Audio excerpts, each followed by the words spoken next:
The term usury has a long history, and for the majority of that time, it has been used to describe the practice of charging financial interest above the loan's principal amounts. However, in some cases, and especially more recently, it has been used to refer to interest rates that are higher than what is permitted by law or society. If we accept this wide definition for the time being, usury has a history that spans around 4,000 years, even during the Prophet time, and has been continually denounced, outlawed, derided, and constrained, mostly due to the moral, ethical, religious, and legal reason until today. Riba is also known as interest and also usury, which is a prohibited in accordance to the Sharia or Islamic law, and also Muslims generally agree with this case. This is supported by the Holy Quran, the Prophet Muhammad Sunnah, and also the widespread consensus of Muslims from the beginning of Islam until the present. Riba is an Arabic word that signifies excess, increase, augmentation, extension, or growth. There are two types of riba, which are riba an-nasiyah and also riba al-fad. Riba an-nasiyah refers to the excess of predetermined interest that a lender receives in addition to the principal, while riba al-fad is defined as surplus funds obtained from the selling of goods but without receiving any other benefits. According to some, the interest that is prohibited dates back to the Jahiliyyah rather than the present. When seeking to borrow money for personal use during the time of prophets, people experienced riba because there was no commercial banking at that point. They accept that it is acceptable to pay interest to commercial banks. The ulama also has refuted this assertion. When interest is paid on a loan, it is added to the cost of goods, which raises the price and has a negative impact on the purchasing power of the general public. Islam forbade riba because it was the most prevalent type of extortion, tyranny, and oppression.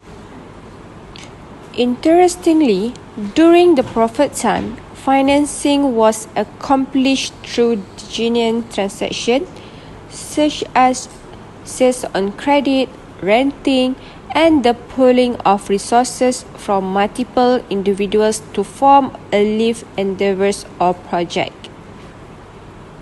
In fact, bank has been around since the 16th century of the Common Era. This implies that there were no banks during the Prophet ﷺ lifetime. However, the primary function of banks is finance, which has existed since the dawn of human civilization. Normal financial transactions were practiced in all societies thousands of years before the Prophet ﷺ period, and also throughout his time. The primary reason is that people use interest to allocate their income between present needs and also future needs, such as a saving. They are bringing their net marginal times preference into balance with the interest rate. The interest rate for future saving must be higher because the higher a person's time preference, the higher the interest rate that corresponds to it. When a person time preference for this is equal the current interest rate, he or she will stop saving until the point at the marginal reach. due to pupil temporal preference.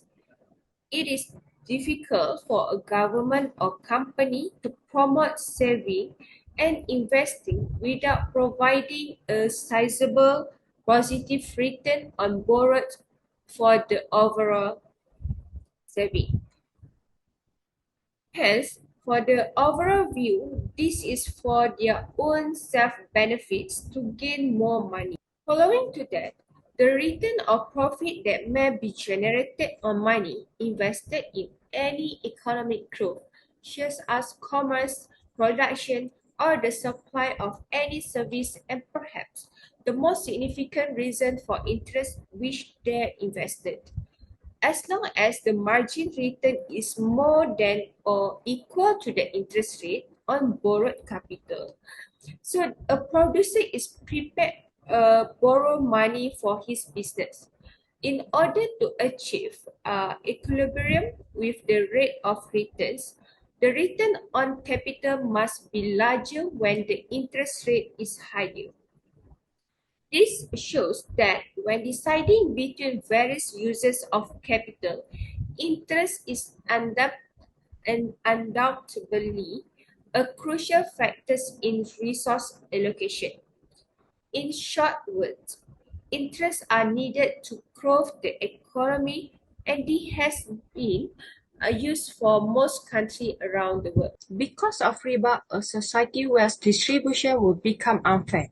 Interest is an administrative fee that is not included in any factors of production. The capitalist receive interest and keep using his money to acquire more money. As a result, in society, the wealth is distribution inequitably. Thus, the rich in community keep getting richer, while the poor keep going to get poor. Majorly because of interest. According to research, the richest 20% of the population control and use about 60% of the world resources. This definitely seems scary, especially to the poor. The next consequences is to avoid exploitation, and even Islam forbids interest in order to stop exploitation. With the intention of delaying debt, the usury one of the cruelest and most unjust form of income.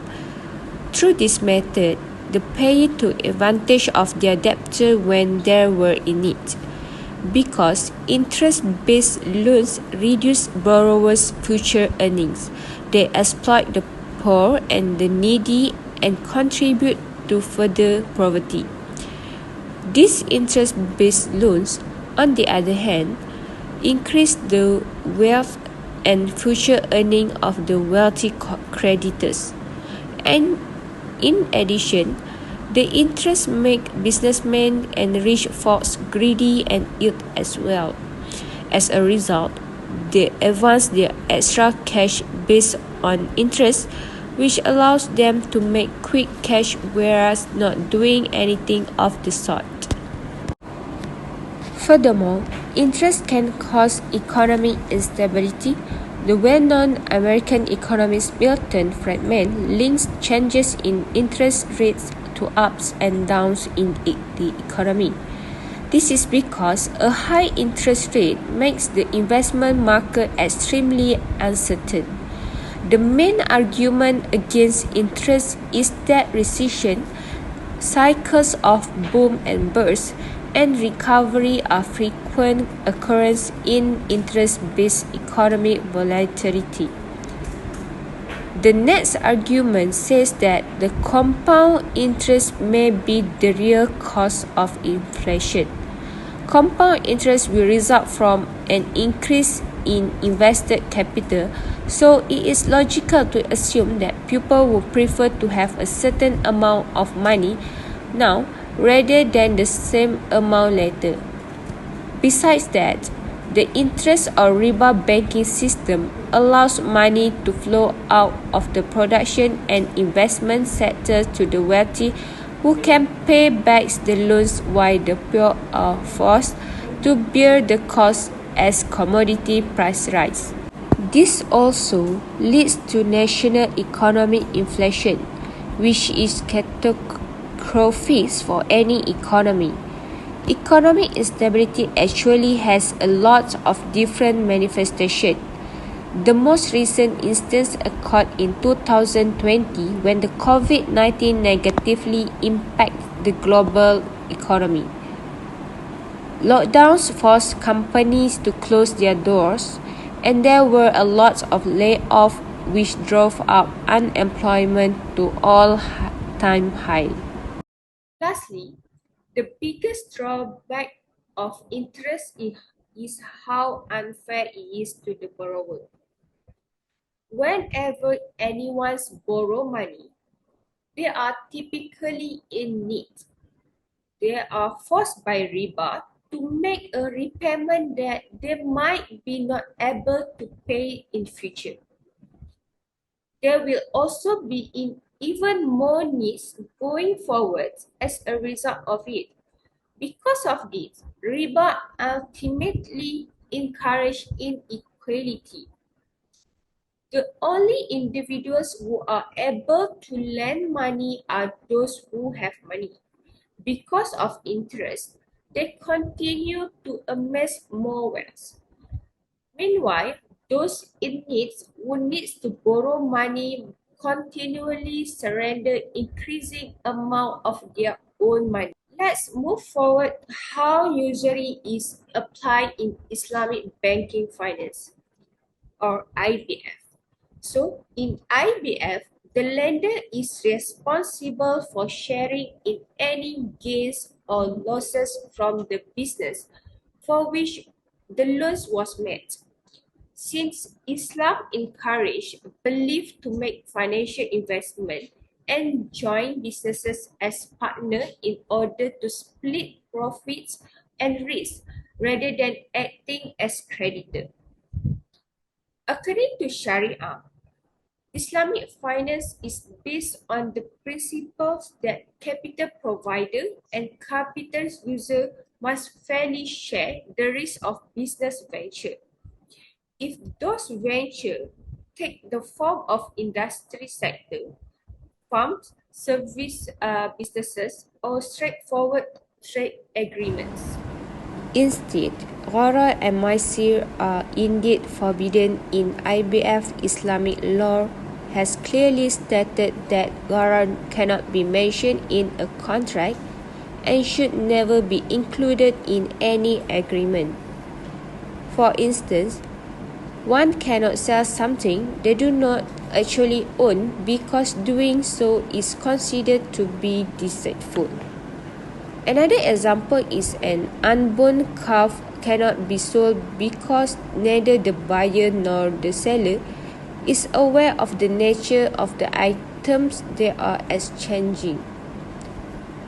As far as maisir is concerned, it is seen in Islam as one instance of appropriating another person's wealth unfairly, and as a result, it shares many similarities with the idea of riba. Gambling, also known as betting an outcome of a further event, is illegal. There is no compensation for using money that a person may win through gambling to support their lifestyle. Any contract entered into under this prohibition must be free of risk, speculative elements, and uncertainty.